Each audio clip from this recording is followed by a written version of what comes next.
Kagulat World. Nakakatakot pa rin si Alexandra Ayala. Naputol ang kanyang 7-match winning streak sa Toronto matapos siyang talunin ni Olympic gold medalist Belinda Bencic 6-4, 6-0 sa round of 16. Pero mga kababayan, kung iniisip ng iba na dito na hihina ang momentum ng Filipina sensation, baka kabaligtaran ang mangyari. Dahil ilang araw lang matapos ang matinding Canadian Open campaign, diretso na agad ang world number 20 sa panibagong WTA 1000 battlefield, ang Cincinnati Open sa Mason, Ohio. At ito ang exciting. Hindi na pumapasok si Alex sa Cincinnati bilang ordinaryong rising prospect. Pumapasok siya bilang bagong WTA champion, top 20 player, at isa sa mga pinaka-pinag-uusapang pangalan sa North American hardcourt swing. Mismong Cincinnati Open website ay nag-highlight kay Alex bilang Philippine trailblazer na dapat bantayan, habang binanggit din ang maingay at passionate niyang fanbase na may dalang Philippine colors saan man siya maglaro. Mabilis ang turnaround. Cincinnati qualifying begins August 11th, habang ang main draw first round ay magsisimula August 13th. At tatakbo sa mga susunod na araw. Kaya pagkatapos ng Toronto, recovery, travel, practice at adjustment agad ang programa. Hindi ito mahabang bakasyon. Hindi pwedeng magpakalunod sa isang pagkatalo dahil may panibagong malaking tournament na agad na naghihintay. Pero kung may ipinakita si Alex nitong mga nakaraang linggo, iyon ay ang kakayahan niyang bumangon, mag-adjust at muling sumabog. At tandaan, bago siya natalo kay Bencic, 7 sunod na laban ang pinanalo niya. Hindi nabubura ng isang defeat ang ginawa niyang damage sa Washington at Toronto. Cincinnati na ang susunod. At kapag nakapag-reset ang katawan at isip ni Alex, delikado naman ang draw. At ito ang pinakamahalagang context. Ang pagkatalo kay Belinda Bencic ay hindi simpleng indikasyon na nawala na ang laro ni Alex.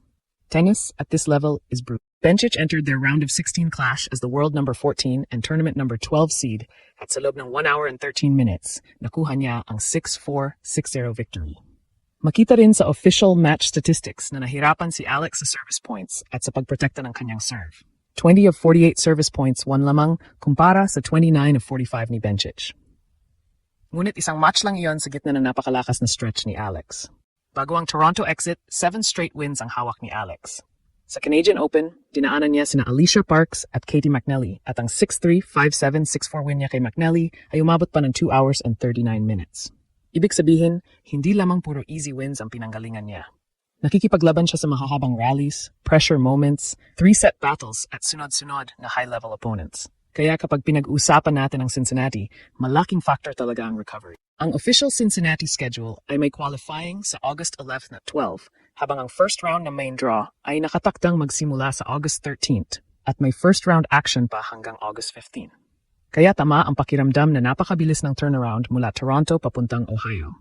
Hindi literal na dapat nating sabihin 2 araw lang bago siguradong maglaro si Alex. Wala pang dapat ipilit na exact Alex match date hanggat hindi final ang kanyang order of play. Pero halos wala siyang mahabang break bago magsimula ang Cincinnati tournament routine. Travel, treatment, recovery sessions, practice, court familiarization at tactical preparation agad. At may magandang development dito. Ang official WTA profile ni Alex ay naglalagay sa kanya ngayon sa world number 20. May isang WTA singles title at 35-18 win-loss record ngayong 2026 season. Sa projected Cincinnati seeding na inilabas bago magsimula ang event, nakalista pa siya bilang projected number 18 seed sa 96-player field.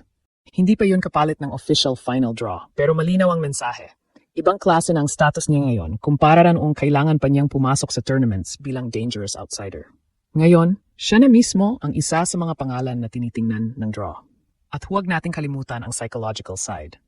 Isang linggo lang ang nakaraan, ginawa ni Alex ang pinakamalaking breakthrough ng kanyang professional career sa Washington, kung saan naging kauna-unahang Filipina na nanalo ng WTA Tour Level Singles title. Ang championship run na iyon ang nagtulak sa kanya sa top 20 at nagpatunay na kaya niya mag-string together ng elite-level victories sa isang buong tournament. Kaya ang Cincinnati ay hindi starting over. Continuation ito. Mas maganda pa, mismong Cincinnati Open ang nagbigay ng spotlight kay Alexandra sa kanilang player field announcement. Hindi lang basta isinama ang pangalan niya sa listahan. Tinawag siyang Philippine Trailblazer at sinabi nilang dapat siyang bantayan, sabay banggit sa kanyang ardent at raucous fans na nagdadala ng kanilang callers saan man sila pumunta. Napakalaking bagay niya. Ibig sabihin, Ayala Mania is no longer just a Filipino narrative. Napapansin na mismo ng tournament organizer sa United States. At kung may isang bagay na pwedeng magbigay ng extra energy kay Alex sa isang physically demanding stretch, iyon ang crowd. Nakita na natin sa Toronto kung gaano kalakas ang hatak niya. Naomi Osaka herself described seeing a completely full practice court bago pa man makapasok si Alex sa court at nakita niya agad ang Filipino flag sa crowd.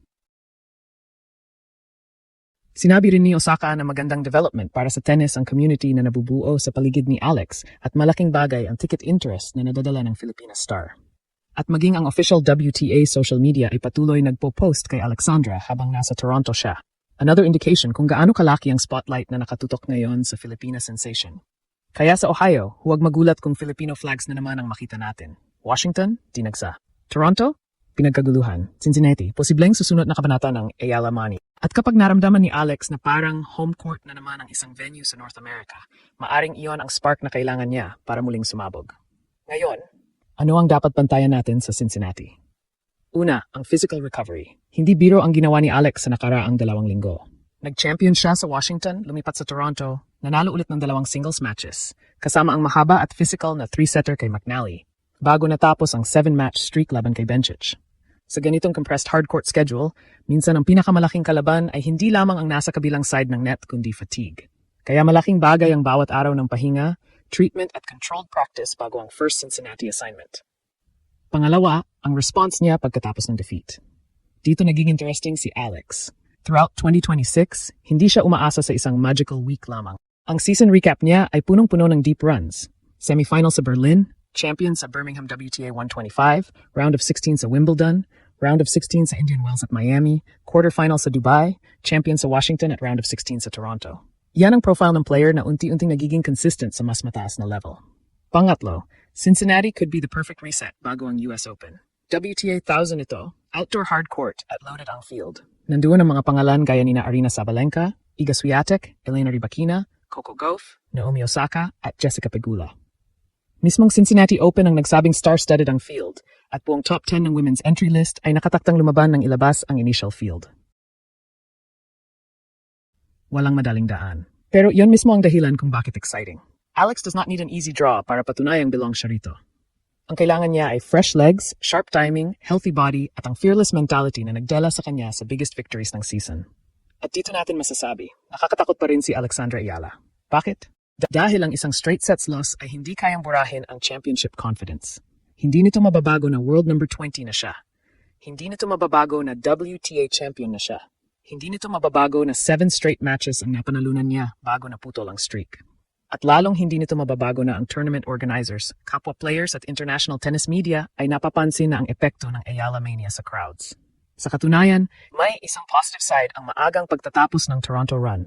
May dagdag na recovery window si Alex bago ang Cincinnati compared sa kung umabot pa siya sa final weekend sa Canada. Hindi dahil gusto nating matalo siya, kabaligtaran. Ang punto ay sa ganitong packed schedule, bawat dagdag na oras para sa recovery ay valuable.